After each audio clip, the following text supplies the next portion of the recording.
ایک اسرائیل کا بڑا مشہور اخبار ہے ہارٹس، اس کی جو ایڈیٹوریل ہے اس میں یہ شکوہ کیا گیا ہے کہ ایک طرف تو نیتن یاہو جو ہیں وہ ایران کے خلاف لڑ رہے ہیں، لیکن دوسری طرف وہ اسرائیل میں جمہوریت کے خلاف انہوں نے جنگ شروع کر دی ہے، اور رائٹ ٹو پروٹیسٹ اور فریڈم آف ایکسپریشن سارے حقوق انہوں نے چھین لیے ہیں۔ اور انہوں نے لکھا ہے کہ جب حیفا میں ایک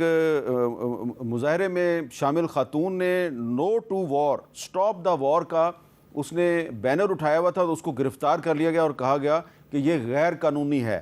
تو آپ کو کیا لگتا ہے کہ جو نیتن یاہو ہے وہ کہتا ہے کہ ایران کی رجیم جو ہے وہ ڈکٹیٹرشپ پہ مشتمل ہے، مذہبی انتہا پسندوں کی ڈکٹیٹرشپ ہے، تو آپ نیتن یاہو کی جو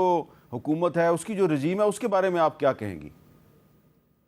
دیکھیں، میں نے بھی یہ اداریہ پڑھا اور واقعی اس میں کافی حقیقت بیان کی گئی ہے، اور میں سمجھتی ہوں کہ بہت لوگوں کا کہنا یہ ہے، اسرائیل کے اندر بھی اور اسرائیل کے باہر بھی، کہ نیتن یاہو کے نظر میں جنگ جاری رکھنا اس کے سیاسی مفاد میں ہے، اس لیے کہ اگر غازہ میں وہ سیز فائر پہ رضامند ہو جاتا، ایگری ہو جاتا، اور یہ جنگ اتنی طویل نہ ہوتی،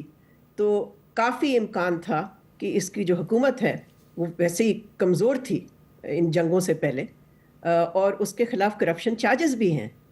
تو یہی بہت سے لوگوں کا کہنا تھا، تجزیہ نگاروں کا، کہ اس نے جنگوں کو جاری اسی لیے بھی رکھا ہے بیکاز اس کا اپنا پولیٹیکل فیوچر جو ہے وہ ڈیپینڈ کرتا ہے ٹو کنٹینیو وارز اگینسٹ۔ دیکھیں، اسرائیل نے 5 ملکوں کے خلاف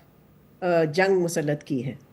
5، اگر آپ پیلسٹینین آکیوپائڈ پیلسٹینین ٹیریٹری کو شامل کریں، ایران، لیبنن، یمن، سیریا، یعنی کہ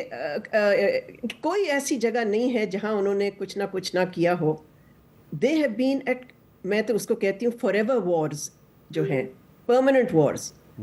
سو یہ آپ کا نشاندہی کرنا کہ جی Netanyahu is trying to suppress anti war sentiment, I'm sure that's the case, وہ تو کرے گا نا پھر، بیکاز وہ تو چاہتا ہے کہ سارا اسرائیل جو ہے وہ اس کی حمایت کرے اور وہ جنگ جاری رکھے۔